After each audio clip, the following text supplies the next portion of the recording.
Hello एमर्स। तो एक बार पुनः हम लोग आ चुके हैं अपने टॉपिक आइसोमेरिज्म को आगे बढ़ाने के लिए।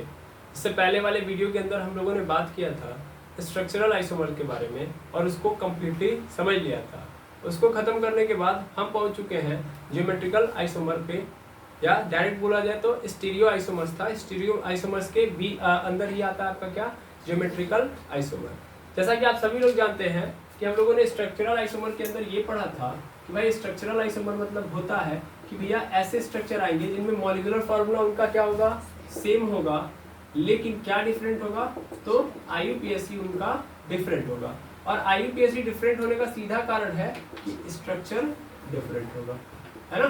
यानी स्ट्रक्चर भी क्या होगा, डिफरेंट। तो स्ट्रक्चर डिफरेंट हो, IUPAC डिफरेंट हो, लेकिन मॉलिक्यूलर फॉर्मूला क्या हो, सेम हो, तो ऐसे कंपाउंड क्या कहलाएंगे, स्ट्रक्चरल आइसोमर कहलाते हैं।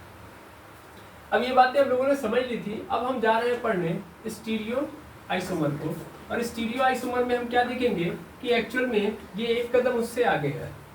यानी यहाँ पे ऐसे कंपाउंड रखेगा जिनके मॉलिक्यूलर फॉर्मूला क्या हो, सेम हो, IUPAC भी क्या हो, सेम हो, और इसके साथ साथ स्ट्रक्चर भी क्या हो, इस बार सेम हो। बस और बस क्या चेंज हो, तो केवल और केवल चेंज हो, तो चेंज हो इनके ओरिएंटेशन। ओरिएंटेशन किसका, एटम्स का। और ओरिएंटेशन का मतलब होता है पोजीशन। ओरिएंटेशन मतलब पोजीशन। पोजीशन में क्या होगा, चेंज, या कॉन्फ़िगरेशन बोल सकता हूँ मैं ऐसी चीज को, है ना। कॉन्फ़िगरेशन क्या होगा, चेंज। ठीक है, तो ऐसे आइसोमर को ही हम लोग क्या बोलेंगे, स्टीरियो आइसोमर बोल रहे होंगे। आई होप समझ में आ रही होगी बात, बिल्कुल। और इसके पहले भी हम लोगों ने यही बात की थी कि भाई क्या होता है स्टीरियो आइसोमर और क्या होता है स्ट्रक्चरल आइसोमर। जब डिफरेंट दिखाया था तो भी आपको समझाया था। अब अगर हम स्टीरियो आइसोमर की बात करें तो ये हमको कितने प्रकार से मिलेंगे, दो प्रकार से। एक मिलेगा हमको कॉन्फॉर्मर्स और दूसरा मिलेगा हमको कॉन्फ़िगरेशनल।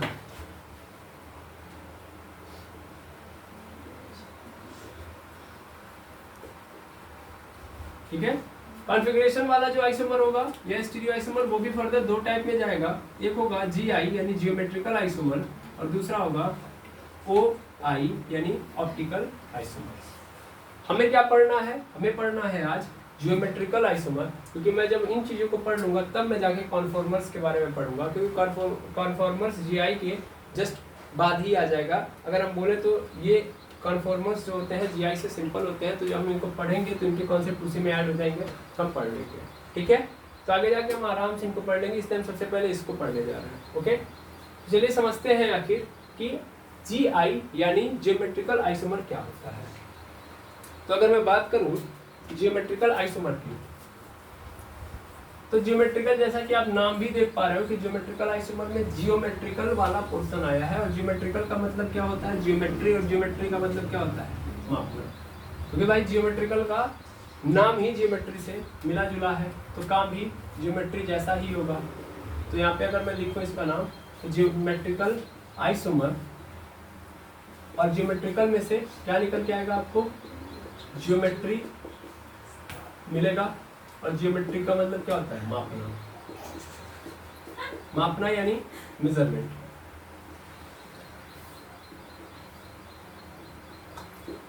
मेजरमेंट, तो मेजरमेंट के बारे में पढ़ रहे होंगे आप लोग जियोमेट्रिकल आइसोमर में। क्योंकि ध्यान से समझिए, हमने क्या बताया था, हमने जस्ट अभी बताया है कि ये स्टीरियो आइसोमर का पार्ट है, और स्टीरियो आइसोमर में सब कुछ सेम होगा, बस ओरिएंटेशन चेंज होगी। और ओरिएंटेशन किसकी चेंज होगी, एटम्स की। यानी एटम अपने पोजीशन को या अपने कनेक्टिविटी वाले फॉर्म को क्या कर रहे होंगे, चेंज। जैसे आप देख सकते हो कि मैं अगर मान लेता हूँ कि एग्जांपल लेता हूँ कि ABCDE है, तो ये सब के सब आपस में कनेक्टेड है। A कनेक्टेड है B से, B कनेक्टेड है C से, C कनेक्टेड है D से, और D कनेक्टेड है E से। लेकिन अगली बार मैं क्या करूँगा, इसी को हटा दूँ और इसको यहाँ पे डाल दूँ, फिर यहाँ पे D को डालूँ। दैट मीन्स C जो है अब किससे कनेक्टेड होने लगा, E से, क्योंकि पहले किससे कनेक्टेड था, D से, है ना। यानी पहले का पोजीशन देखा जाए तो ABCD और E था। यानी देखो पहले क्या था, D कनेक्टेड था इससे, E से, लेकिन इस बार क्या हुआ है, E कनेक्टेड हो गया है D से। यानी पोजीशन में क्या आ गया, चेंज। स्ट्रक्चर सेम है, नाम भी क्या होगा इसका सेम, लेकिन बस ओरिएंटेशन में क्या आ जाएगी चेंज। तो अगर चेंज आ गया तो ऐसे कोई हम लोग क्या बोलेंगे, ऐसे कंपाउंड्स को हम क्या बोलेंगे, मतलब ये वाला और ये वाला क्या है स्टीरियो आइसोमर्स है, ठीक है, यानी ये दोनों तब क्या है स्टीरियो आइसोमर है। समझ में आया? बिल्कुल। अब इसमें जियोमेट्रिकल वाली कहानी अगर मैं समझूं तो जियोमेट्रिकल का मतलब क्या होता है, हम मापना होता है और मापने में हम क्या देखेंगे, इन्हीं ओरिएंटेशन की बात करेंगे, यानी इन्हीं ओरिएंटेशन को मेजर करेंगे। और इनकी ओरिएंटेशन को मेजरमेंट करने का अर्थ है कि इनकी एरियल डिस्टेंस को मेजर करना, एरियल डिस्टेंस को मेजर करना, यानी एक्चुअल में हम किसको नापेंगे, तो एरियल डिस्टेंस को नाप रहे होंगे। यानी यहाँ पे 100% श्योर है कि एरियल डिस्टेंस क्या होगी यहाँ पे डिफरेंट, यानी चेंज होगी, है ना। अगर चेंज होगी नहीं तो भाई मजा कहाँ से आएगा। जैसे आप खुद सोचना, यहाँ पे देखो, मान लेता हूँ कि मैंने यहाँ पे ऐसे बनाया हुआ है स्ट्रक्चर, यहाँ पे Cl, यहाँ पे Cl, यहाँ पे ऐसे, और यहाँ पे क्या है आपका H है, यहाँ पे H है। मैंने फिर दूसरा कंपाउंड लिया और दूसरा कंपाउंड कुछ इस तरीके से लिया, ऐसे है, ऐसे है, फिर यहाँ पे क्या आ गया है H, यहाँ पे क्या आ गया है H, फिर यहाँ पे क्या आ गया है H, सॉरी यहाँ पे क्या आ गया है फिर से C, ठीक है। तो अगर ध्यान से देखिएगा तो यहाँ पे कुछ ज़्यादा आपको नज़र नहीं आएगा चेंज वेंज, मतलब अगर नॉर्मली देखा जाए तो आपको बहुत ज़्यादा चेंज नज़र नहीं आ रहा है। तो एक काम करता हूँ मैं, थोड़ा सा स्ट्रक्चर्स और सीधा करता हूँ, यहाँ पे ऐसे ले लेता हूँ, ओके बिल्कुल। हाँ, मैंने यहाँ पे क्या कर लिया है, फ्लोरीन को ले लिया, यहाँ पे हाइड्रोजन, और यहाँ पे क्या कर लिया फिर से फ्लोरीन को ले लिया। अभी मैं थोड़ा अच्छे से समझूंगा तभी समझा पाऊंगा। देखिए दैट मीन्स मैं क्या बोलना चाह रहा हूँ कि मैं अगर अच्छे से समझूंगा तो ही समझा पाऊंगा, दैट मीन्स आप अगर अच्छे से समझेंगे तो ही आप समझा पाएंगे, ये कहने का अर्थ है। अब समझिए मतलब क्या है एरियल डिस्टेंस का। एरियल डिस्टेंस का मतलब अगर एक एटम से, यानी एक कार्बन एटम से जो एटम कनेक्ट है, उनका दूसरे कार्बन एटम से जो एटम कनेक्ट है, उनके बीच की दूरी है ना। यानी ये यहाँ पे एक कार्बन होगा, एक कार्बन यहाँ पे है और एक कार्बन यहाँ पे है ना। तो इस कार्बन से फ्लोरीन और हाइड्रोजन कनेक्टेड है और इस कार्बन से क्लोरीन और हाइड्रोजन कनेक्टेड है, ठीक है। अच्छा, अब मैं अगर बात करूं यहाँ पे तो फ्लोरीन और क्लोरीन, देखिए फ्लोरीन दूसरे कार्बन से कनेक्ट है जबकि क्लोरीन दूसरे वाले कार्बन से कनेक्ट है। तो फ्लोरीन और क्लोरीन के बीच में अगर मैं क्या करूं, दूरी देखूं, फ्लोरीन और क्लोरीन के बीच में मैं क्या देखूं, दूरी। तो फिलहाल में जो दूरी आई वो क्या है, L1 है कि नहीं। अब अगली बार वाले में आना, यानी अगली वाले सिचुएशन में जाना। तो जब मैं अगली वाले सिचुएशन में जाऊं तो फिर देखो ये कार्बन है, इस बार कार्बन से भी क्या कनेक्टेड है, इस वाले से हाइड्रोजन और फ्लोरीन, और यहाँ भी इस वाले कार्बन से क्या कनेक्टेड है, सॉरी यहाँ पे एक मिस्टेक हो गई, यहाँ पे हाइड्रोजन होगा, इस वाले कार्बन से भी क्या कनेक्टेड है, हाइड्रोजन और क्लोरीन। जैसे इधर था इस वाले कार्बन से क्लोरीन हाइड्रोजन, तो इधर भी इस वाले कार्बन से क्लोरीन हाइड्रोजन, इस वाले कार्बन से क्या कनेक्ट था, फ्लोरीन और हाइड्रोजन, तो इधर भी क्या है, फ्लोरीन और हाइड्रोजन ही कनेक्टेड है। कुछ चेंज हुआ नहीं, चेंज हुआ, लेकिन सिर्फ और सिर्फ क्या हुआ है, फ्लोरीन ने डायरेक्शन बदल दी अपनी, इसी को बोलते हैं ओरिएंटेशन का चेंज होना। यानी यहाँ पे क्या चेंज हुआ है, केवल डायरेक्शन, डायरेक्शन को हम ओरिएंटेशन बोल सकते हैं। ये पहले ऊपर था, कहाँ आ चुका है, नीचे। नाम लिखूंगा कोई चेंज आएगा, बिल्कुल कोई चेंज नहीं आएगा, है ना। आईपीएससी दोनों की क्या होगी, सेम। अब नाम लिखना चाहिए, लिख सकते हैं, बिल्कुल। इनका नाम लिखिए, क्या होगा, इसका नाम बताइए क्या होगा। इसका नाम होगा, अगर मैं इधर से ले रहा हूँ या इधर से लूंगा कि इधर से लेता हूँ, नहीं इधर से पहले लूंगा क्योंकि सी पहले आता है ना। तो 1 2 ले लिया। अब चलो नाम लिखूं मैं, तो क्या मिल रहा है मुझे, 1 पे क्लोरो मिल रहा है, क्लोरो लिख दिया। फिर 2 पे मुझे क्या मिल रहा है, फ्लोरो, फ्लोरो लिख दिया। फिर 2 कार्बन है तो क्या लिखूंगा, एथ लिखूंगा, सब सिंगल बॉन्डेड है, खत्म। तो यानी 1 क्लोरो 2 फ्लोरो एथेन। यहाँ पे लिखने आऊंगा तो यही तो करूंगा, यहाँ पे 1 यहाँ पे 2, that means 1 chloro 2 fluoro ethane. क्या चेंज आएगा, बिल्कुल नहीं, बिल्कुल भी नहीं, कोई चेंज नहीं आया है। स्ट्रक्चर में भी चेंज नहीं आया, बस चेंज क्या हुआ है, तो फ्लोरीन पहले ऊपर था, कहाँ आ चुका है, नीचे। अब देखो चेंज क्या आया, वही रियल डिस्टेंस में समझाना चाहता हूं। तो यहाँ पहले फ्लोरीन और क्लोरीन के बीच में डिस्टेंस कितनी थी, मान लिया L1। अभी क्लोरीन और फ्लोरीन के बीच में क्या वही डिस्टेंस है, नहीं सर, अभी डिस्टेंस में क्या आ चुका है, चेंज। अब ये चेंज क्या है, ये क्या हो गया, L2 है ना। चीजें सबकी सब वही है, बस और बस केवल और केवल किसमें चेंज आया है, एरियल डिस्टेंस में। तो भैया एरियल डिस्टेंस यहाँ पे क्या रहेगा, चेंज। और एरियल डिस्टेंस में चेंज होगा तभी तो मैं मापूंगा, यानी इसी एरियल डिस्टेंस को मैं मापूंगा। और जहां पे मैं एरियल डिस्टेंस को माप रहा हूँ ऐसे आइसोमर्स क्या होंगे, ज्योमेट्रिकल आइसोमर्स होंगे। क्यों माप रहा हूँ, क्योंकि यहाँ पे एरियल डिस्टेंस में क्या आएगा, change, different different aerial distance वाले हमको स्ट्रक्चर मिलेंगे। तो पहली कहानी समझ में आ गई, यानी ऐसे आइसोमर्स जिनमें सब कुछ सेम हो लेकिन एरियल डिस्टेंस क्या हो, उनका चेंज हो, तो ऐसे कोई हम लोग क्या बोलेंगे, ज्योमेट्रिकल आइसोमर बोलेंगे। आई होप आपको बातें क्लियर हो गई। यस नो, बिल्कुल। अब इसके अंदर भी बहुत सारे राज हैं, इन राज को पकड़ते हैं। जैसे ये तो समझ में आ गया कि भैया एरिया डिस्टेंस चेंज होगा, ज्योमेट्रिकल आइसोमर है, लेकिन कुछ और बातें आपको समझनी जरूरी है। जैसे यहाँ पे जो भी स्ट्रक्चर आपको मिलेंगे, जो भी स्ट्रक्चर, जैसे कि मान लीजिए मैंने यहाँ पे क्या लिया था, यहाँ पे एक सिंपल स्ट्रक्चर ऐसे लिया था, यहाँ पे ऐसे बनाया था, ऐसे बनाया था, ऐसे बनाया था, ऐसे बनाया था, मैंने यहाँ क्लोरीन लिख दिया, यहाँ पे फ्लोरीन लिख दिया। अगली बार मैंने चेंज किया इसको और यहाँ पे क्या कर लिया, मैं इसको हटा देता हूँ, आप समझ लीजिएगा कि अगला यहाँ पे क्या बना होगा, हाइड्रोजन। या सिंपल मैं हाइड्रोजन को नहीं लिखता हूँ, आप समझ लीजिए, ठीक है।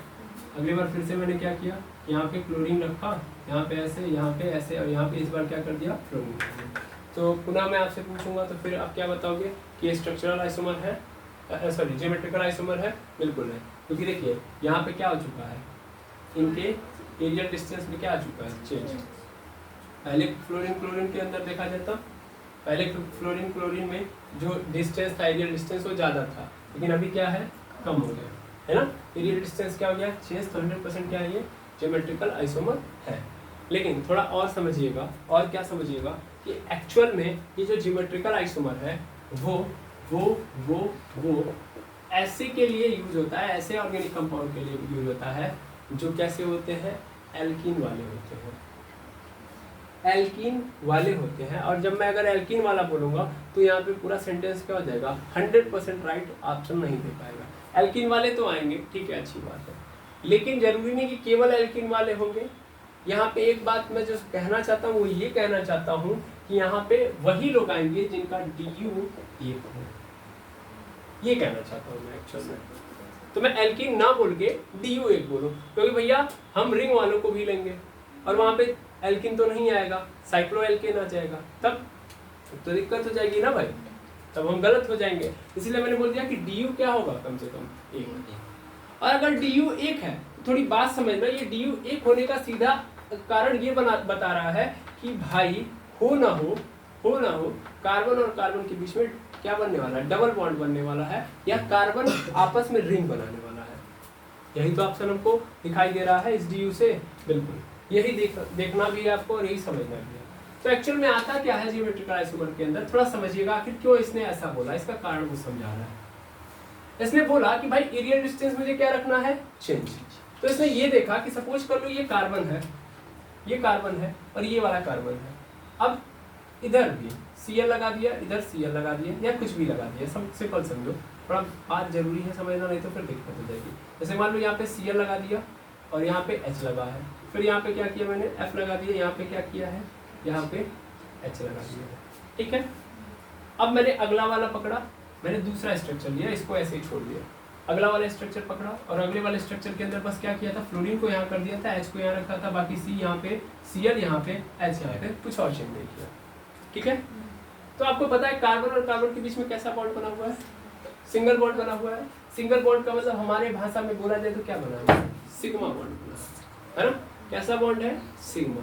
सिंगल बॉन्ड का मतलब हमेशा याद रखेंगे क्या होता है, सिग्मा, ये आपने पढ़ा हुआ है, सिग्मा बॉन्ड। अच्छा, और पाई बॉन्ड कब बनता है, पाई बॉन्ड का मतलब जब डबल बॉन्ड, डबल बॉन्ड है तो इसका मतलब क्या होगा, एक सिग्मा और दूसरा वाला पाई। फिर अगर मान लेता हूँ कि 3 बॉन्ड बन गया तो इसका मतलब 1 सिग्मा 2 पाई, यही तो पढ़ा है हमने, आया ना। अच्छा, अब सिग्मा बॉन्ड की प्रॉपर्टी होती है, थोड़ा इसको समझिएगा। सिग्मा बॉन्ड क्या होता है, फ्री होता है फॉर रोटेशन, किसके लिए, रोटेशन। यानी सिग्मा बॉन्ड जब भी बनेगा तो रोटेशन होगा। कैसे रोटेशन होगा, जैसे आप समझ सकते हो सिग्मा बॉन्ड का अगर स्ट्रक्चर देखा जाए तो कैसा होता है, सर्कुलर होता है, मतलब ऐसे देखा जाए तो ऐसे ही तो होता है ना, क्या हुआ? अब ऐसे ही दूसरा वाला भी होगा, मतलब अगर दो लोग ऐसे ओवरलैप कर रहे हैं जिसमें ऑर्बिटल कैसा है, SS, यानी दो SS ऑर्बिटल जब आपस में क्या करते हैं, ओवरलैपिंग करते हैं तो क्या होता है, सिग्मा बॉन्ड बनता है। लेकिन प्रॉब्लम ये है सिग्मा बॉन्ड की कि भाई आपने एक एंड पे एक ही बार में मारा हुआ है फिक्सेशन, ठीक है। तो ये क्या कर जाएगा, इसके अबाउट ये क्या कर जाएगा, रोटेट कर जाएगा। तो 3D डायमेंशन है तो ये क्या कर जाएगा, रोटेट कर जाएगा। इसको समझिए नहीं तो बहुत दिक्कत होगी। मैं फिर से बोलूं तो एसएस ऑर्बिटल यानी सर्कुलर ऑर्बिटल है, ये हमको 2D में नजर आ रहे हैं, लेकिन ये होते कैसे हैं 3D में। तो एक्चुअल में क्या होता है, ये गोल गोल घूम के फिर से क्या हो जाएगा, रोटेट हो जाएगा। रोटेट होने का मतलब ये है, यहाँ से आप फील करो कि ये जो कार्बन है वो इसके अबाउट क्या कर जाएगा, रोटेट। रोटेट हो गया, ये ऐसे हो जाएगा, ये ऐसे। तो जो ही ये ऐसे होगा तो फिर से ये किस में कन्वर्ट हो जाएगा, सर ये कन्वर्ट हो जाएगा, मान लो सपोज कर लो, इसको छोड़ो सर, इसको छोड़ो, इसको पकड़ो, ये फिर से इसको रोटेट कर देगा। मतलब ये वाला जो कार्बन है इसके साथ सिग्मा बॉन्ड बनाया, तो सिग्मा बॉन्ड का मतलब क्या होगा, यहाँ पे रोटेशन क्या होगा, फ्री होगा, ये आराम से क्या कर जाएंगे, रोटेट। रोटेट कर जाएंगे तो क्या होगा, फिर से देखना क्या होगा, यहाँ पे एक्चुअल में होगा कि ये पलट के हाइड्रोजन ऊपर और फिर क्या हो जाएगा, क्लोरीन नीचे। एक ऐसा स्ट्रक्चर बन गया भाई, ये पुनः ऐसा स्ट्रक्चर बन गया। सर ऐसे कैसे, यहाँ पे फ्लोरीन क्लोरीन क्या है, सेम जगह पे है, बिल्कुल। अच्छा कोई दिक्कत नहीं है, हम कर देते हैं ना एक जैसे। फिर हो सकता है कि मैं इसको और रोटेट कर दूं, ठीक है ना, अब इसको फिर रोटेट कर दूं, फिर इसको और रोटेट कर दूं। रोटेशन तो फ्री है ना, जितनी बार चाहो उतनी बार रोटेट कर सकता हूँ। चलो एक बार और रोटेशन कर देता हूँ, ये रोटेट होकर फिर से यहाँ पे चला जाएगा, ये यहाँ पे चला जाएगा, फिर ये ऐसे ही रहेगा, हाइड्रोजन यहाँ पे क्लोरीन। फिर इसको एक बार और रोटेट कर दूंगा, अगली बार क्या हो जाएगा, यहाँ पे क्लोरीन, यहाँ पे हाइड्रोजन, फिर से क्या हो गया, ये यही बन गया, बन गया नहीं बन गया, नहीं समझ में आया, आया। सर फ्री रोटेशन से हो क्या रहा है, ये जो स्ट्रक्चर जिसको हम क्या बोल रहे हैं, इसको हम बोल रहे हैं कि भैया इनकी एरियल डिस्टेंस चेंज है, लेकिन ये रोटेशन के कारण पुनः उसी अवस्था में आ जाएंगे जहाँ पे ये पहले थे। तो एरियल डिस्टेंस फिर से क्या हो जाएगी, सेम। तो एरियल डिस्टेंस अगर चेंज नहीं हुई, सेम रह गई, तो ज्योमेट्रिकल आइसोमर होंगे, है ना। यानी इनके रोटेशन को रोकना पड़ेगा। अगर मैं यहाँ पे स्टॉप कर दूं भैया नहीं जैसे हो, मतलब यहाँ पे देखा जाए तो यहाँ पे सिग्मा है तो यानी रोटेट हो रहा है, मैं कह रहा हूँ कि नहीं मैं फिक्स कर देता हूँ यहाँ पे, अब ये रोटेट नहीं हो रहा है, मैंने कुछ ऐसा जादू कर दिया कि रोटेट नहीं होंगे। हाँ तब इनके रियल डिस्टेंस क्या है, पहले वाले से चेंज है कि नहीं है, पहले वाले से चेंज है रियल डिस्टेंस, अगर चेंज है तो 100% क्या है, ये ज्योमेट्रिकल आइसोमर है। अगर चेंज नहीं हुआ तब नहीं है। और चेंज कब होगा, जब यहाँ पे फिक्स होगा। फिक्स होने का मतलब रोटेशन स्वयं को, मतलब ये जो रोटेशन फ्री है इसको रिस्ट्रिक्ट करना पड़ेगा, नहीं रोटेट नहीं हो सकता ये। और अगर आप बात करो इसकी तो ये क्यों हो रहा है, क्योंकि हमने जो ऑर्बिटल पकड़ा है वो एस ऑर्बिटल है, और एस के बीच में जब भी होगा सिग्मा बॉन्ड होगा, तो कहीं ना कहीं किसको इंक्लूड कर दो, पी को। जैसे आप जानते हो कि अगर मैं पी को पकड़ूंगा, अच्छा सिंपल समझो, पी को भी समझू मैं, तो ऐसे पी के अंदर भी ऐसे हो रहा है, पी ऐसे ही होता है। अगर मान लो यहाँ पे हो रहा है तो ये भी पलट के चला जाएगा, ये भी पलट के चला जाएगा। देखो पी के अंदर होता गया, एक्चुअल में ऐसे होता है। जब आप देखोगे सिंपली ये वाला स्ट्रक्चर भी क्या हो जाएगा, यह पलट के चला जाएगा। देखो ये वाला 3D में है ना, ये गोल गोल गोल घूम के क्या हो जाएगा, इसके भी रोटेशन फ्री है। लेकिन अगर मान लो अगर मैंने इसको खड़ा कर दिया ऐसे, इसको खड़ा कर दिया ऐसे, अभी इधर फिक्स हो गया, ये इधर भी फिक्स हो गया, तब अब नहीं जा पाएगा, अब रोटेट करने की चांस नहीं है। यानी अगर एक इंड फिक्स कर रहा हूं मैं तो होगा, लेकिन अगर दूसरा इंड भी फिक्स कर दिया तो नहीं होगा, है ना भाई। एक इंड करोगे तो 3D है, वो क्या कर जाएगा, रोटेट कर जाएगा। लेकिन अगर दोनों इंड को फिक्स कर दिया तो रोटेशन नहीं होगा, और रोटेशन नहीं होगा तो एरियल डिस्टेंस में चेंज आएगा, और अगर एरियल डिस्टेंस में तब चेंज आएगा तभी हम क्या बोल सकते हैं, जियोमेट्रिकल आइसोमर है। नहीं तो अगला वाला जो भी हम स्ट्रक्चर ले रहे हैं उसके एरियल डिस्टेंस में कोई चेंज नहीं रहेगा, और चेंज नहीं रहेगा तो जियोमेट्रिकल आइसोमर नहीं रहेंगे। तो कुल मैं मिला जुला के ये कहना चाहता हूँ कि भैया अगर मैंने क्या रखा है यहाँ पे, सिंगल बॉन्ड रखा, तो सिग्मा बॉन्ड है, सिग्मा बॉन्ड है तो क्या होगा, रोटेशन होगा। रोटेशन को मुक्त करना है तो यहाँ पे क्या लगाओ, डबल बॉन्ड। अगर डबल बॉन्ड लगाओगे तभी जाके जियोमेट्रिकल आइसोमर कहलाएगा। यानी अब ये जियोमेट्रिकल आइसोमर है, लेकिन अगर सिंगल बॉन्ड होता तब नहीं है। क्यों नहीं है, क्योंकि ये फिर क्या कर जाएगा, रोटेट कर जाएगा, रोटेट कर जाएगा तो पुनः इसी अवस्था में आ जाएगा। एरियल डिस्टेंस में जो चेंज आपको नजर आ रहा है बाद में फिर से क्या हो जाएगा, सेम। क्लियर है। तो जियोमेट्रिकल आइसोमर होने के लिए पहली चीज एरियल डिस्टेंस चेंज। दूसरी बात रोटेशन क्या होना चाहिए, रिस्ट्रिक्ट होना चाहिए। रोटेशन क्या होना चाहिए, रिस्ट्रिक्ट होना चाहिए। अब मैंने यहाँ पे ये नहीं लिखा है कि भैया डबल बॉन्ड ही बने, मैंने बोला रोटेशन क्या होना चाहिए, रिस्ट्रिक्ट। अब जैसे कर सकते हो भाई कर लो, है ना, जरूरी नहीं कि आप डबल बॉन्ड बनाओ। यहाँ पे डबल बॉन्ड इसलिए बनाया जा रहा है क्योंकि यहाँ पे जरूरी है। अब मान लो अगर ये क्या होता, साइक्लिक होता था, तब वो ऑलरेडी क्या है, वो रिस्ट्रिक्ट है, घूम के जाएगा ही कहाँ, है ना, वो घूम के फिर से वहीं पे रह जाएगा, वो कहीं इधर उधर जा ही नहीं सकता क्योंकि रिस्ट्रिक्टेड है, दूसरा वाला सब एक दूसरे में कनेक्टेड है ना, कोई फ्री तो है नहीं। अभी मान लो ये अगला कार्बन से कनेक्टेड होता तो ये अपने मन से थोड़ी ना घूम लेता, बीच से साइड में है इसलिए घूम ले रहा है ना। लेकिन अगर मान लो इसको फिर से बाहरी से कनेक्ट कर दिया, दूसरे से कनेक्ट कर दिया, दूसरे वाले कार्बन से, तो अपने मन से थोड़ी ना घूम लेगा। समझ पा रहे हैं, जब ये घुमाएगा तभी घूमेगा, क्योंकि इसके साथ भी इसकी बॉन्डिंग होगी। अभी क्या है, सिर्फ और सिर्फ इसके साथ इसकी बॉन्डिंग है, तो ये घुमाने दे रहा है, ये भी घुमाने दे रहा है, घूम जा रहा है। क्लियर है कि नहीं है? आई थिंक बात समझ में आ रही होगी। तो जब साइक्लिक होगा तो जरूरी नहीं है, बस हमको क्या देखना है कि हमेशा रोटेशन क्या होनी चाहिए, रिस्ट्रिक्ट होनी चाहिए। इनको नहीं समझ में आ रहा है डबल बॉन्ड क्यों बनाया जा रहा है, इसको मैं और अच्छे से फील करा दे रहा हूँ। जैसे आप सबको पता होगा कि कार्बन कैसे करता है हाइड्रोजन के साथ, अगर आप ध्यान से देखो यहाँ पे जो भी बॉन्डिंग हुई है, जो भी हुआ है, थोड़ा बढ़िया से समझोगे तो भी समझ में आएगा। जैसे आप कार्बन के बारे में जानते हो तो कार्बन का अगर मैं देखूँ तो एटॉमिक नंबर 6 होता है। अगर मैं इसको ब्रेक डाउन करूँ तो 1s2 2s2 2p2 ऐसे होता है। जनरली अगर मैं इसका ऑर्बिटल चेक करूँ तो यहाँ पे कैसे आपको नजर आएगा, यहाँ पे 2 और यहाँ पे भी 2, ऐसे नजर आएगा नहीं। पी के अंदर कितने ऑर्बिटल होते हैं, पी में 3, 1 2 3, 2 है, यानी यहाँ पे 1, यहाँ पे 1। ये तो क्या है, नॉर्मल स्टेट है। जब एक्साइटेड स्टेट में जाता है ये वाला टूट के कहाँ चला जाएगा, यहाँ।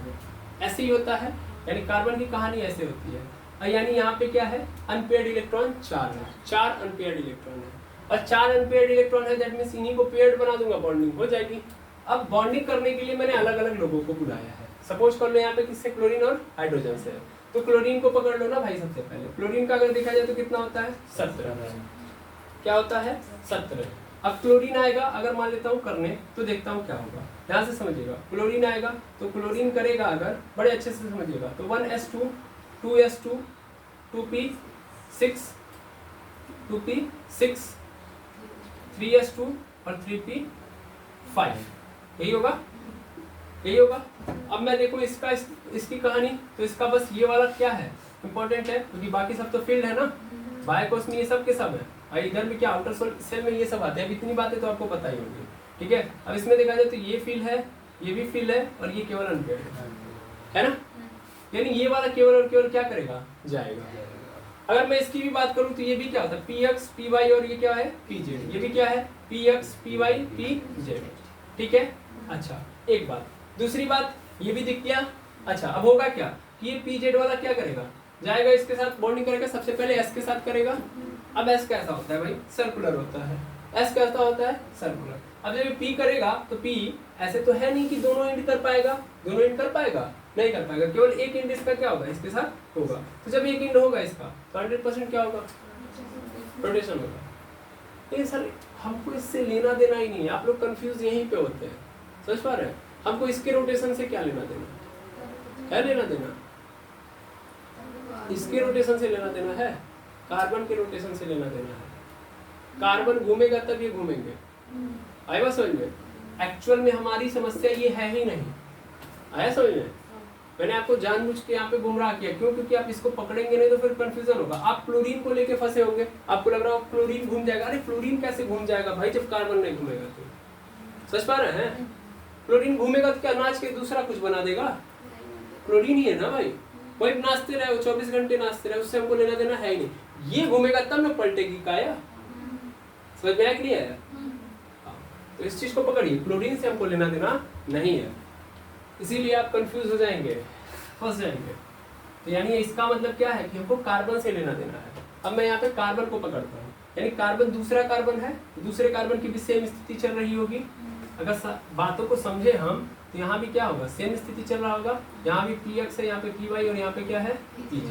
थोड़ा समझिएगा, 6 कार्बन है, यानी 1s2 2s2 2p2 है ना।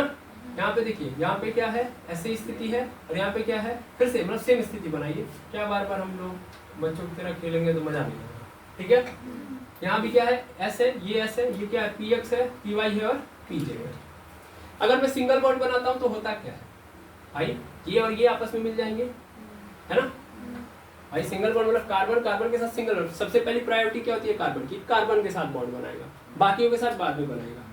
तो अगर मान लो मैंने कार्बन के साथ सिंगल बॉन्ड बनाया है, तो इसका मतलब पहला ही तो सेल इन दोनों के बीच में जुड़ा है, इसका मतलब इसका वाला s और इसका वाला s, ये दोनों ऑर्बिटल क्या हो किए होंगे, आपस में ओवरलैपिंग करके बॉन्ड बनाए होंगे। अब आपको पता है कि ss का मतलब क्या है, ss का मतलब 100% क्या है, रोटेशन होगा ही होगा, है ना। यानी ss की कहानी में प्रॉब्लम यही है कि भैया रोटेशन होगा, यानी पहला बॉन्ड तो ऐसे बन जाएगा क्योंकि एसएस के कारण, यानी पहला बॉन्ड बनने से ये प्रॉब्लम नजर आ रही है। लेकिन सपोज कर लो कि अब मैं दूसरा बॉन्ड भी बना रहा हूं, तो दूसरा बॉन्ड बनाने का मतलब क्या है, पीएक्स का पीएक्स के साथ, यस और नो, ये तो हो चुका ना पेयर। अब ये इसका होगा और ये रहा पीएक्स, तो पीएक्स कैसा होता है, ऐसा होता है, ऐसा होता है, नीचे दिख रहा है ना। अब ये इसके साथ ओवरलैपिंग करेगा, ये इसके साथ ओवरलैपिंग करेगा, आई बात समझ में। तो अगर मैं इस स्ट्रक्चर को डिफाइन करूं तो कुछ ये बना स्ट्रक्चर, देखिएगा जब डबल बॉन्ड बन रहा है, ये रहा कार्बन, ये रहा कार्बन, ठीक है। चलो कार्बन को यहाँ पे एक पॉइंट, यहाँ पे एक पॉइंट, इस पॉइंट पे मैंने ऐसे कर लिया, फिर यहाँ पे भी ये पॉइंट है, इस पॉइंट पे भी मैंने ऐसे कर लिया, और यहाँ से समझिएगा ये ऐसे कर लिया, ये ऐसे कर लिया, ठीक है। ये एक्चुअल में ये कार्बन है, ये भी कार्बन है। अब हो क्या रहा है, देखो ध्यान से, ये जो बॉन्ड बन रहा है एक्चुअल में ये क्या है, SS वाला है, और ये वाला क्या है, P वाला है, यानी PX PX वाला है, क्लियर है। ये PX PX और ये क्या है, SS, SS के कारण सिंगल बॉन्ड और PX PX के कारण डबल बॉन्ड। अब ये क्या घूम पाएगा, नहीं घूम पाएगा।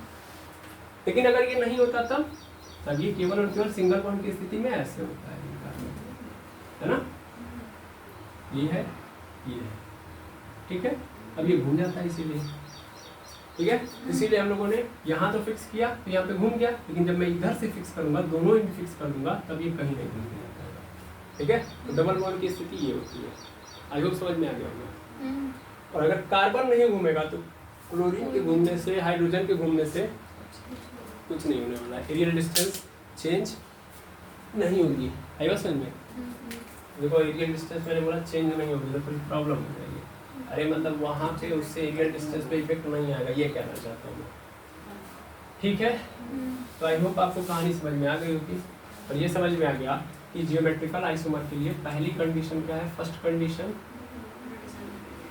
हाँ फर्स्ट कंडीशन यही है कि पहले रोटेशन रिस्ट्रिक्ट करो, है ना। रोटेशन रिस्ट्रिक्ट नहीं करोगे तो दिक्कत कहाँ आएगी, जो आपका एरियल डिस्टेंस है वो सेम रह जाएगा। तो एरियल डिस्टेंस हमको क्या चाहिए, डिफरेंट चाहिए, और डिफरेंट तभी होगी जब रोटेशन क्या होगा, रिस्ट्रिक्ट होगा।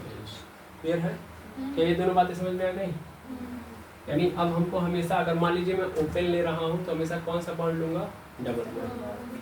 अब चलो पकड़ो, ये C डबल बॉन्ड C, मैंने यहाँ पे ले लिया H, यहाँ पे ले लिया Cl, यहाँ पे ले लिया फ्लोरीन, और यहाँ पे भी ले लिया फ्लोरीन। अब अगली बार कुछ और चमत्कार किया, मैंने एक एंड पे केवल और केवल क्या रखे, सेम, दो सेम रखे, ठीक है। अब मैं क्या कर रहा हूँ, अब मैं देख रहा हूँ कि ये बताओ कि ये जो लिखा गया है क्या इसका जियोमेट्रिकल आइसोमेरिज्म पॉसिबल है, जियोमेट्रिकल आइसोमर पॉसिबल है। अगर मैं बनाऊंगा तो क्या करूँगा, मैंने यहाँ पे बनाना मतलब इसमें कुछ चेंजेस लाऊंगा मैं, यानी एटम के अंदर चेंज लाऊंगा। तो चेंज लाने का मतलब ये रहा C या ये रहा C, और मैं मान लो Cl को यहाँ पे कर दिया, H को यहाँ पे कर दिया, F को मैंने इस वाले F को उठा के यहाँ पे कर दिया, और इस वाले जो ऊपर था उसको नीचे कर दिया, ओरिएंटेशन में चेंज आ गया। अब बताओ एरियल डिस्टेंस में चेंज है, आया तो है ना। देखिए पहले ऐसे था, अब ऐसे, है ना। फिर आप लोग बन जाएंगे, ठीक है, कोई चेंज नहीं है, बात समझिए। देखिए हमने क्या बोला था कि एरियल डिस्टेंस मतलब एक कार्बन एटम पे जो एटम लगे हुए हैं, यानी कनेक्टिव एटम है, उनका दूसरे कार्बन एटम के साथ जो कनेक्टिव एटम है उनके बीच की दूरी देखना। यानी मैं यहाँ पे देख रहा हूँ फ्लोरीन और क्लोरीन के बीच में। अब मैं अगर फ्लोरीन और क्लोरीन के बीच में देख रहा हूँ तो क्लोरीन देखेगा यार फ्लोरीन यहाँ भी है और यहाँ भी है, तो एरियल डिस्टेंस मुझे क्या चाहिए, मुझे फ्लोरीन को पकड़ना है, फ्लोरीन किधर से नजदीक आ रहा है, ये वाला ना, इसका मतलब ये मेरी एरियल डिस्टेंस होगी।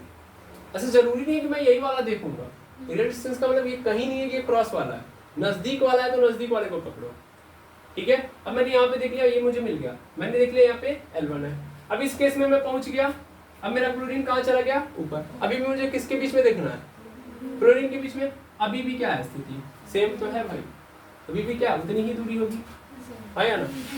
तो अभी दोनों जगहों पे क्या है, सेम। एरियल डिस्टेंस में चेंज नहीं आएगा। कब नहीं चेंज आएगा, जब एक कार्बन एटम से सेम ग्रुप ऐड होंगे, यानी सेम ग्रुप क्या होंगे, जुड़े होंगे, ठीक है, सेम ग्रुप जुड़े होंगे तब। अच्छा सर ठीक है, आपने क्लोरीन की स्थिति में देख लिया, मैं हाइड्रोजन की स्थिति में देख लेता हूँ। आपको शंका होगी तो हाइड्रोजन की स्थिति में देख लेता हूँ मैं। भाई अब हाइड्रोजन का क्लोरीन का तो नहीं ना देखेंगे एरियल डिस्टेंस, सेम एटम के बीच में, मतलब सेम कनेक्टिव एटम के बीच में नहीं ना देखते हैं, डिफरेंट कनेक्टिव एटम के बीच में देखते हैं। यानी हाइड्रोजन का मैंने यहाँ पे देखा तो यहाँ पे फ्लोरीन है, फ्लोरीन से देख लिया मैंने, मान लेता हूँ यहाँ पे डिस्टेंस क्या आ गया, ये L था तो मैं मान लेता हूँ ये M1 है। इस वाले केस में आओ तो ये रहा हाइड्रोजन, ये रहा फ्लोरीन, नजदीक है यही वाला ना, ये क्या होगा, ये M2 हो जाएगा। नहीं बिल्कुल नहीं सर, सेम है कि नहीं है, एक ही साइड में है कि नहीं है, एक ही साइड में है कि नहीं है, एक ही साइड में होने का मतलब क्या है, यहाँ पे सेम डिस्टेंस होगा। आई होप कॉन्सेप्ट समझ में आ रहा होगा। यहाँ पे तीसरी इंपॉर्टेंट बात क्या है कि सेम ग्रुप कनेक्ट नहीं होने चाहिए एक कार्बन के एंड से, ठीक है। इसी चीज को हम लोग चाहे तो दूसरे फॉर्मेट में लिख सकते हैं कि भैया टेट्रा वैलेंसी डिफरेंट होनी चाहिए, ठीक है, क्या होना चाहिए। अब अगर आप समझ पा रहे हो तो ठीक है। सर टेट्रा वैलेंसी मैं माफी चाहूँगा, टर्मिनेटिंग वैलेंसी क्या होनी चाहिए, डिफरेंट होनी चाहिए, not tetra valency, terminating valency. Terminating valency मतलब अलग अलग होनी चाहिए। अब इतना भी मैं ऊपर लेके जाऊँगा तो टेंशन होगा आपको। मैं सिर्फ ये बोलता हूँ कि कनेक्टिव एलिमेंट्स क्या होने चाहिए, कनेक्टिव ग्रुप्स जो होने चाहिए वो क्या होने चाहिए, डिफरेंट होने चाहिए। तो तीसरी बात यहाँ पे मैं लिख सकता हूँ, आया ना।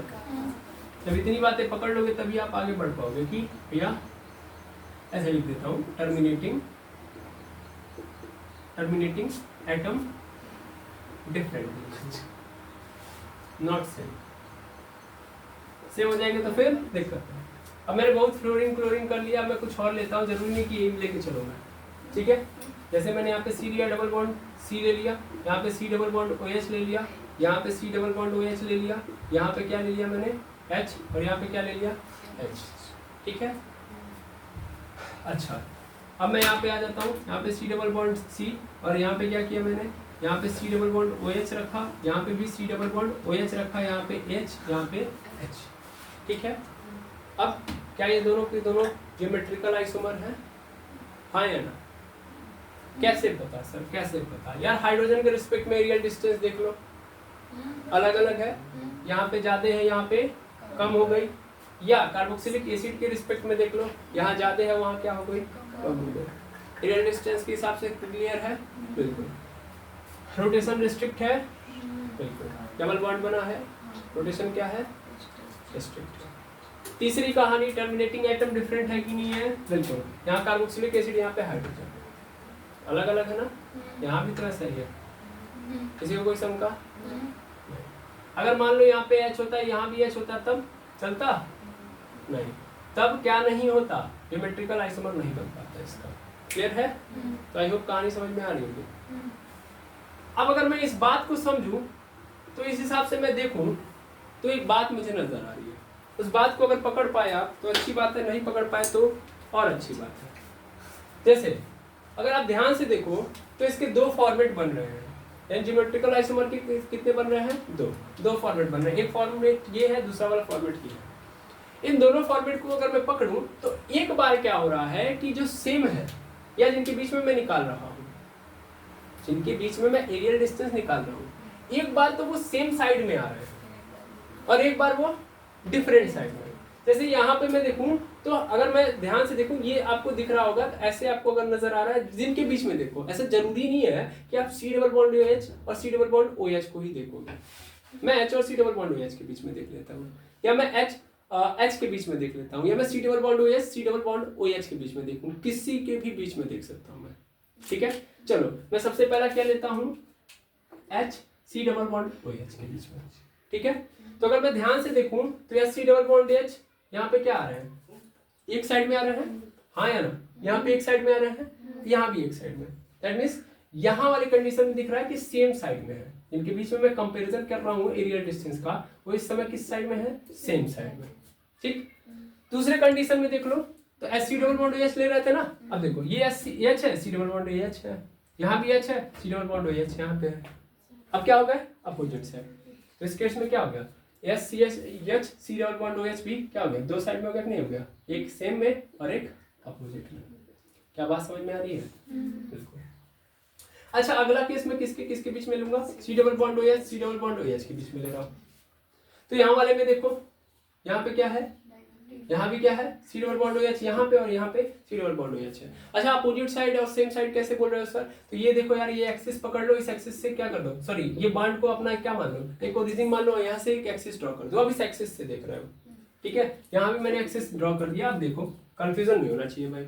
अब देखो तो C double bond OH C double bond OH इस एक्सिस के एक ही साइड में है कि नहीं है, जबकि यहाँ पे क्या है, अपोजिट साइड में, एक एक्सिस के ऊपर एक एक्सिस के नीचे।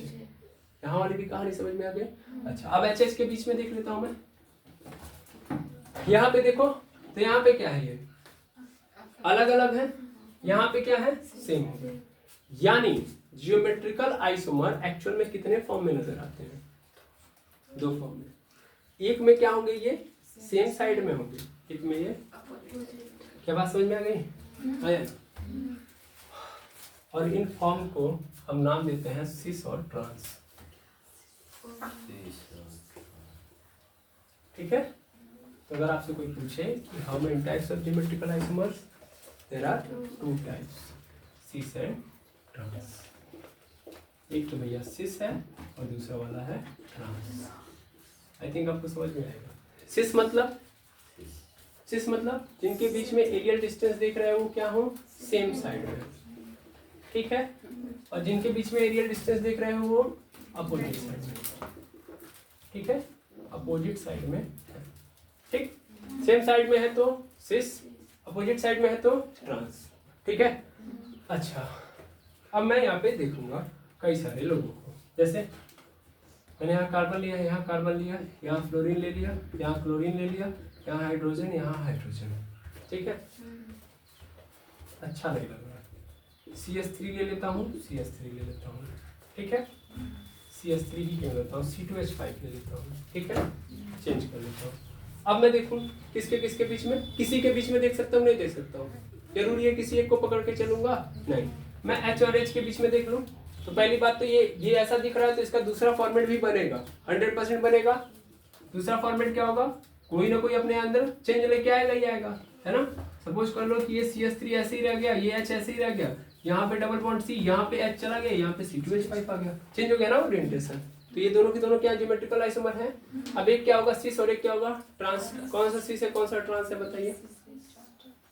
लेकिन कंपैरिजन किसके बीच में कर रहा हूँ ये इंपॉर्टेंट होता है ना। जैसे ध्यान से समझो, यहाँ पे मैं हाइड्रोजन के बीच में देख रहा हूँ, किसके किसके बीच में, हाइड्रोजन। तो सबसे पहले यहाँ पे क्या कर लो, लाइन ड्रॉ कर लो। अब यहाँ पे देखो तो हाइड्रोजन सेम साइड में है, आया ना। तो इसका मतलब ये कौन सा ग्रुप हो गया, सिस। जबकि यहाँ पे देखो अपोजिट में हो गया, यानी क्या है ये, ट्रांस। क्लियर है, आया ना, बिल्कुल। अगली बार मैं CH3 और C2H5 के बीच में देख रहा हूँ, ठीक है। तो अब इस कंडीशन में देखो तो फिर से ये क्या है, सेम साइड में है, तो इसका मतलब सिस। और इस कंडीशन में क्या हो गया, ट्रांस हो गया। अच्छा और कोई तरीका है, बिल्कुल। अब मैं CH3H के बीच में देख सकता हूँ, तो इस कंडीशन में क्या बन गया, ट्रांस। क्या बन गया ये, ट्रांस। और ये क्या बन गया भाई, सिस। भाई 100% एक सिस होगा तो दूसरा ट्रांस होगा, एक ट्रांस होगा तो दूसरा सिस। अगली बार C2H5 और H के बीच में देख रहा हूँ, तो ये क्या है, ट्रांस, और ये क्या है, सिस। दिख भी रहा होगा, आई थिंक क्लियर हो गया कॉन्सेप्ट, ठीक है, हाँ यार। ओके, लेकिन एक क्वेश्चन है मेरा यहाँ से, दो बातें समझ में आ गई, सिस और ट्रांस वाली। अब सपोज कर लो देखो अभी क्या हो गया, थोड़ा सा हम लोगों ने अच्छे तरीके से इसको कवर तो कर लिया है, लेकिन अभी बहुत सारी चीज़ें पकड़नी है, तो कन्फ्यूजन के थ्रू ही हम समझ पाएंगे। जैसे सपोज कर लो यहाँ पे C डबल बॉन्ड C है, यहाँ पे Cl है, यहाँ पे F है, यहाँ पे Br है, और यहाँ पे H है, ठीक है।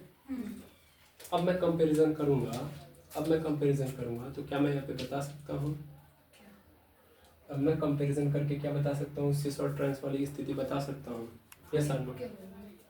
सिस और ट्रांस वाली स्थिति बता सकता हूँ, बताओ किसमें कोई एक मॉलिक्यूल्स पकड़ना पड़ेगा, ठीक है। अब एक मॉलिक्यूल्स को पकड़ लिया तो हो जाएगा, लेकिन याद रखिएगा कि सिस और ट्रांस वाली स्थिति तभी वैलिड है जब क्या हो, चारों में से दो दो का ग्रुप सेम हो। समझ में आया? यहाँ पे चारों के चारों क्या है, अलग है। और अगर चारों अलग हो गए तो फिर समस्या क्या हो जाएगी, हो जाएगी। यानी सिस और ट्रांस तब नहीं बता पाएंगे। यानी सिस और ट्रांस मतलब कि चार में से कम दो सेम होने चाहिए। सपोज कर लो कि यहाँ पे ठीक है ब्रोमीन फ्लोरीन आ गया, ये एच तो आना चाहिए था। अब मैं बता सकता हूँ कंपैरिजन एच और एच के बीच में होगा, ठीक है। अब समझाना चाह रहा हूं मैं सिस और ट्रांस की कहानी को। जैसा कि अभी तक देखा हम लोगों ने कि किसी को भी पकड़ लिया है ना, किसी को भी नहीं पकड़ना है सिस और ट्रांस में। ये सब के सब कंफ्यूजन के थ्रू ही मैं आपको आगे बढ़ा पाऊंगा। सिस और ट्रांस में मतलब क्या है कि भैया दो सिमिलर ग्रुप के बीच में मैं देख रहा हूँ, ओके। दो सिमिलर ग्रुप के बीच में देखो, तब एरियल डिस्टेंस तुम अच्छे तरीके से पकड़ पाओगे, तब देख पाओगे चेंजेस को, ठीक है। सिस और ट्रांस जब देखना तो कम से कम दो क्या मिले तुमको, सिमिलर, उनके बीच में देखना। अभी क्या है, ऐसे स्थिति है तो इसका मतलब क्या है, हाइड्रोजन हाइड्रोजन क्या है अपोजिट साइड में है, तो इसका मतलब ट्रांस वाले पोजीशन है। अगली बार मैंने चेंज कर दिया तो क्या बन गया, यहाँ पे सी है, यहाँ पे ब्रोमीन है। सपोज करो यहाँ पे हाइड्रोजन है, यहाँ पे डबल बॉन्ड, यहाँ पे क्या आ गया एफ, और यहाँ पे क्या आ गया एच। अब क्या हुआ, और फिर इस एक्सिस के सेम साइड में बिलोंग कर रहा है, इसका मतलब क्या है सिस। समझ में आया? इस तरीके से हमको आगे बढ़ना है। क्लियर है? ओके। तो आई थिंक आपको कहानी समझ में आ गई, बिल्कुल। लेकिन आपके मन में अभी क्वेश्चन आना चाहिए। वो क्वेश्चन क्या होना चाहिए कि अगर मान लीजिए चारों अलग अलग है तब हम क्या करेंगे, तब हम क्या बताएंगे। भाई ज्योमेट्रिकल आइसोमर के कम से कम दो टाइप तो होने ही चाहिए, नहीं तो अगले को हम कैसे मानेंगे। मान लीजिए ये चीज हमको दे दी, ठीक है, एंड ट्रांस वाला पोजीशन दे दी, पोर्शन दे दिया कि ये ज्योमेट्रिकल आइसोमर है, तो ज्योमेट्रिकल आइसोमर मतलब दूसरे से ज्योमेट्रिकल आइसोमर होना चाहिए ना। अरे भाई दो लोग रहेंगे तब ना बोलेंगे कि ये ज्योमेट्रिकल आइसोमर है, इसका जीआई है। भाई बोला गया कि मॉलिक्यूलर फार्मूला सेम होना चाहिए, स्ट्रक्चर सेम होना चाहिए, आईपीएससी सेम होना चाहिए, तो कम से कम दो होंगे तब तो। एक का थोड़ी ना हम बोल सकते हैं कि ये सेम है, दो होने चाहिए। लेकिन अगर मान लो यहाँ पे बोल दे रहा हूँ कि मान लो दो सिमिलर ग्रुप मिल रहे हैं, तो मैंने बोल दिया, क्या बोल दिया कि सिस और ट्रांस होंगे। लेकिन सपोज कर लो अलग अलग आ गए, तब सिस और ट्रांस बता नहीं पाऊंगा। तब मैं कैसे डिफाइन कर पाऊंगा कि ज्योमेट्रिकल आइसोमर का ये कौन सा तरीका है या ये कौन सा टाइप होगा। तो उस कंडीशन में हमको पढ़ना है ईजेड, तब हम पढ़ेंगे ईजेड टाइप। आएगा समझ में? जहाँ पे चारों के चारों क्या हो जाएंगे अलग। अभी मैं केवल और केवल ओवरव्यू दे रहा हूँ। नहीं, ज्योमेट्रिकल आइसोमर के ही दो टाइप है। यहाँ पे दो टाइप है सिस और ट्रांस, वैसे ई और जेड मिलेंगे आपको, ओके। जहाँ पे चारों चारों क्या होंगे अलग। फिलहाल में सिस और ट्रांस निकालने का तरीका पता चल गया आपको, ऐसा नो।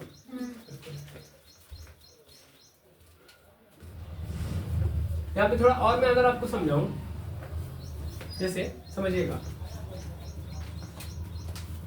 यहाँ पे कार्बन कार्बन जो अभी तक पढ़ाया हूँ उसको समझ लीजिए, क्योंकि अगर आपने नहीं समझा तो फिर दिक्कत है। जैसे C2H5 CH3 था, यहाँ पे S था, यहाँ पे S था। हाँ तीसरा आ जाएगा तो रोटेशन हो जाएगा ना। सिंगल बॉन्ड ले लिया अब अपने क्या हो जाएगा रोटेशन, सिंगल बॉन्ड यही आएगा। हाँ प्रॉब्लम है ना। चलिए देख लीजिए, आपके मन में जो कंफ्यूजन है उसको दूर कर देता हूँ मैं। ऐसे पकड़ के ऐसे कर लिया है ना, ये वाला क्या हो जाएगा रोटेट हो जाएगा, क्योंकि क्या बनाया हुआ है सिग्मा। समझ पा रही है? तो तीसरा लाने का मतलब क्या है दिक्कत है। हाँ अगर वो भी डबल बॉन्ड के साथ आ रहा है तो बात अलग है, तब आएगा। लेकिन आएगा तो फिर कहानी में क्या चेंज आएगा, एरियल डिस्टेंस। वहाँ पे फिर आपके लिए कंफ्यूजन पैदा होगा, तब एरियल डिस्टेंस कैसे फाइंड आउट करूँगा। समझ पा रहे हैं? तो एरियल डिस्टेंस में आपको मैक्सिमम, देखिए ऐसा मैं नहीं कहूँगा कि हमेशा ऐसे आपको दो ही आइटम वाले मिलेंगे, लेकिन कंफ्यूजन ना पैदा हो आपको दो ही आइटम वाले देता है। फिर तीसरा आइटम दे दूंगा मैं, तो फिर आपके लिए मतलब थोड़ी समस्या हो जाएगी। जैसे मैंने पकड़ लिया यहाँ पे क्वेश्चन आना चाहिए आपके मन में। यहाँ पे मैंने H लिखा, यहाँ पे Cl लिखा, यहाँ पे तो कुछ नहीं लिख सकता।